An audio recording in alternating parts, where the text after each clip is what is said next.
Ya yéndonos casi de los números, voy a ver que hasta ahora, hasta el mismo BCD, todas las representaciones de números que hice eran los efectos de tarde o temprano realizar un cálculo numérico, o sea, las representaciones numéricas eran de números con un valor algebraico.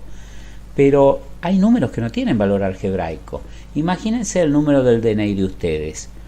¿Qué valor algebraico tiene? ¿A qué se lo suman? ¿Se lo suman a qué? ¿A la edad que nacieron? Solo haría eso un numerólogo para calcularle algo sobre su futuro, o sea, una cosa cabalística, algo mágico.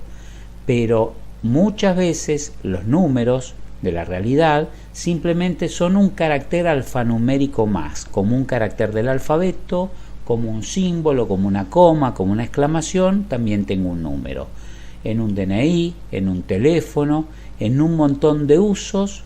Los quiero guardar solamente y no voy a operar con ellos. Y entonces, en ese carácter como símbolos alfanuméricos, es que vamos a ver ahora cómo se representan los números y las letras, todo el paquete de ellos. Hubo 3 formatos a lo largo de la historia que tuvieron apogeo. Primero fue la EBDIC, o sea, la sigla esta EBDIC del inglés.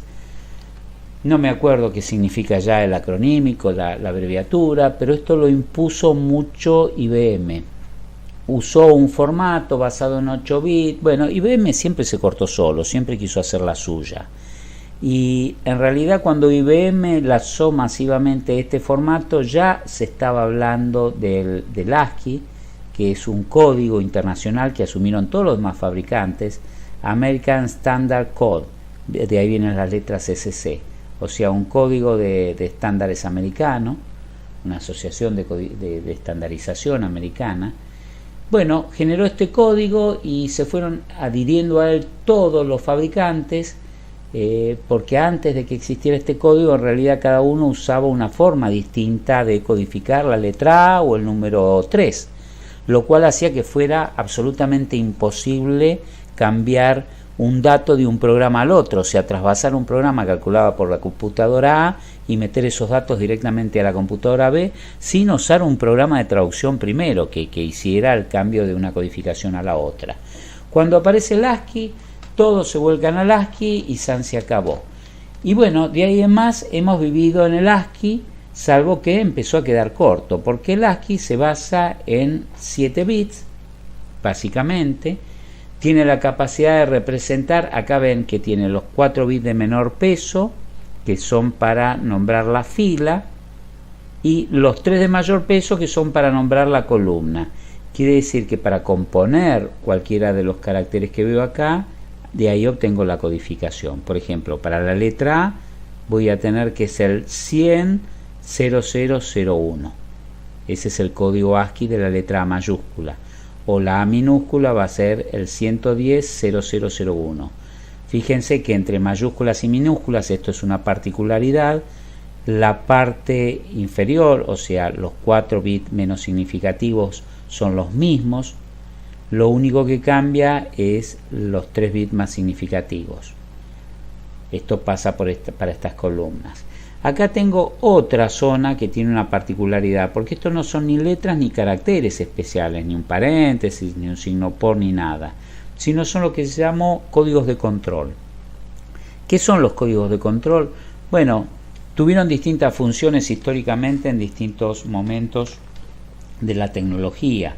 Hubo un momento donde se usaban, todos surgieron para usarse en algo. Cuando había muchas comunicaciones en serie, por ejemplo, existían las impresoras serie RS232, tenía que estar manejando datos en la comunicación, diciendo, bueno, ahora va, sí, me recibiste, no me recibiste. Bueno, ese manejo, lo que se llama el handshake, los códigos de esperar, no me mandes más, sí, ya estoy libre, mandadme más, requerían de códigos de control y se usaban algunos de estos códigos ASCII. Había otros códigos que se usaban, por ejemplo, para guardar en una... ¿Vieron esas películas donde se ven los carretes de cinta girando en el fondo, guardando datos? Esas computadoras muy viejas que los datos los guardaban en cintas secuenciales. Bueno, Este, por ejemplo, el file separator era un código que entre dos archivos de datos en una fila se guardaba ese código. Entonces el cabezal iba leyendo y cada vez que leía un file separator sabía que inmediatamente, dentro de los primeros datos que iba a encontrar, iba a ver parte del nombre o algo que identificara de qué se trataban todos los datos que seguían. Bueno, todo esto obviamente ya no se usa más. Sin embargo, hay cosas que sí se usan. Por ejemplo, el line-fin, el carrier return, el space, son caracteres que en realidad no llegan a ser caracteres. Si abrimos un editor de texto de estos más sencillos, cada cosa que yo pueda escribir acá, mayúscula o minúscula, en un editor de texto, es un código ASCII que se va a estar guardando en la memoria. Tal cual, así como está, van a ser los códigos ASCII. Pero, por ejemplo, cuando llego al final del renglón, puse punto y aparte y presiono el Enter, ahí hay un carácter que no estoy viendo porque no dejó una huella en pantalla, que es el carácter que cuando yo vea esto en un archivo de disco, voy a ver un carácter acá invisible que es justamente el carrier return, o sea, el fin de línea. Y cuando deje un espacio entre tres caracteres, también va a ser esto, el espacio, el código de espacio. Bueno, básicamente esto, no hay mucho más para ver. Que sepan que existen un grupo de códigos de control dentro de los caracteres representables con el ASCII y que también se pueden representar todos los números y todas las letras.